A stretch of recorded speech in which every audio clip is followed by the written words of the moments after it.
শুভেচ্ছা।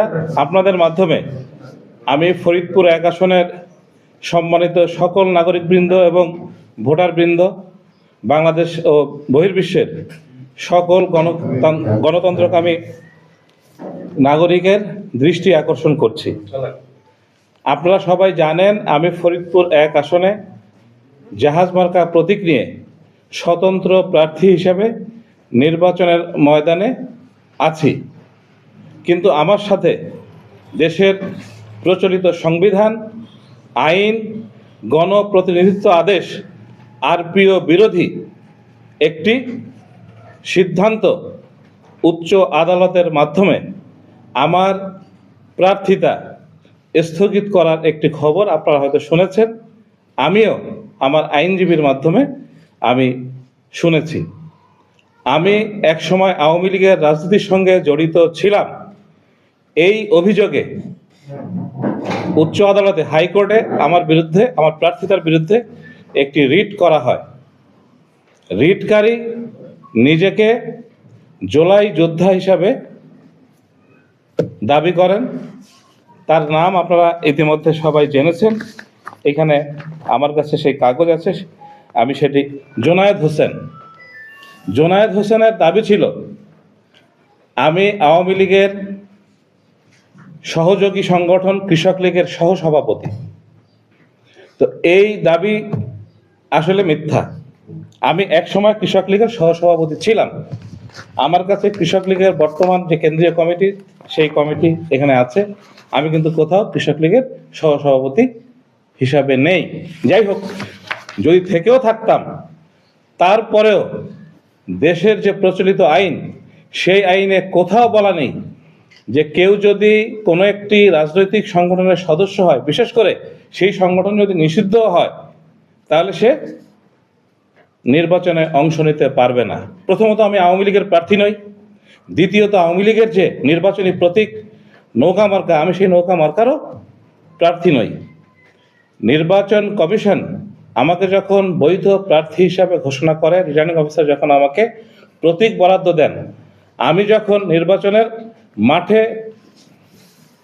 আমি কাজ করছি, তখন হঠাৎ করে এই ধরনের একটি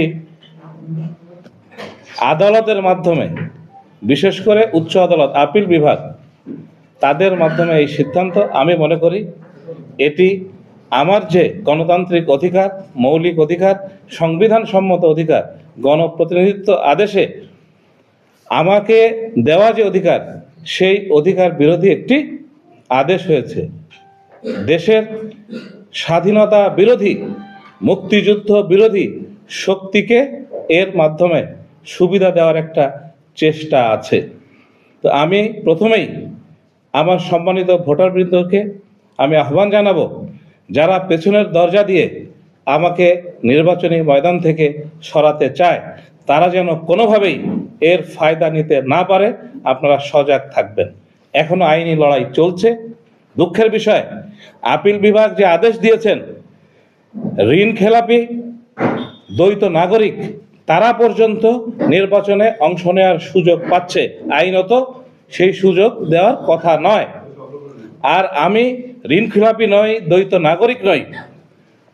আমাকে অতীতে আওয়ামী লীগ করার অপরাধে নির্বাচনী ময়দান থেকে দূরে রাখার ষড়যন্ত্র এবং চক্রান্ত হচ্ছে। আমাকে এখন পর্যন্ত গত 5 দিনের মধ্যে আমি লিখিত আদেশের কপি পাইনি।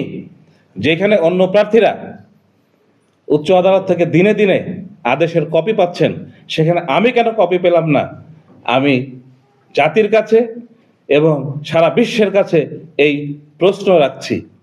আমি যে আদেশ পুনর্বিবেচনার জন্য আবেদন করব, সেই জন্য তো আমার আদেশের লিখিত কপি থাকা প্রয়োজন।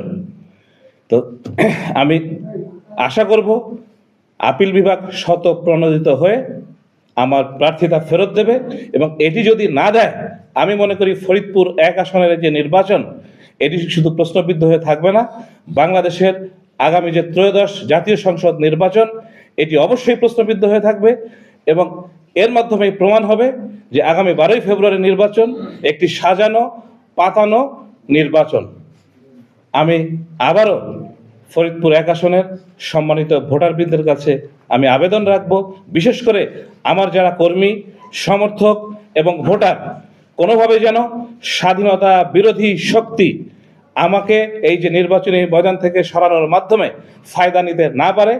আপনারা খেয়াল রাখবেন, আপনারা সজাগ থাকবেন।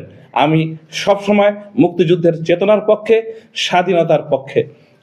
1971 সালের মুক্তিযুদ্ধে যে বিরোধী শক্তি, সেই বিরোধী শক্তি বিরুদ্ধে যার বা যাদের রাজনীতি, আমি সবসময় সেই স্বাধীনতাকামী মুক্তিযুদ্ধের চেতনার পক্ষের যে শক্তি, সেই শক্তির সঙ্গে ছিলাম, আছি এবং থাকব। আমি আবারও বলছি যে আমাকে অন্যায়ভাবে ষড়যন্ত্র করে উচ্চ আদালতের মাধ্যমে নির্বাচনের মাঠ থেকে সরানোর যে চেষ্টা, চক্রান্ত হচ্ছে, এটি দেশের সংবিধান বিরোধী, আরপিও বিরোধী, আইন বিরোধী। এই কর্মকাণ্ডের মাধ্যমে বাংলাদেশের নির্বাচনী প্রক্রিয়াকে চরমভাবে বিতর্কিত করার চেষ্টা হচ্ছে। এটি আশা করি দেশবাসী এবং বিশ্বের গণতন্ত্রকামী কেউই মেনে নেবেন না, মেনে নেওয়া উচিত হবে না। যেহেতু এখনো আইনি লড়াই চলছে, আমি আগামী রোববারের পরে আমার পরবর্তী পদক্ষেপ, আমার যারা কর্মী, সমর্থক এবং ভোটার, তাদেরকে আমি আমার পরবর্তী পদক্ষেপ জানাবো। আপাতত যদি আপনাদের কোনো প্রশ্ন থাকে করতে পারেন, তা নাহলে আমি এখানেই শেষ করতে চাই।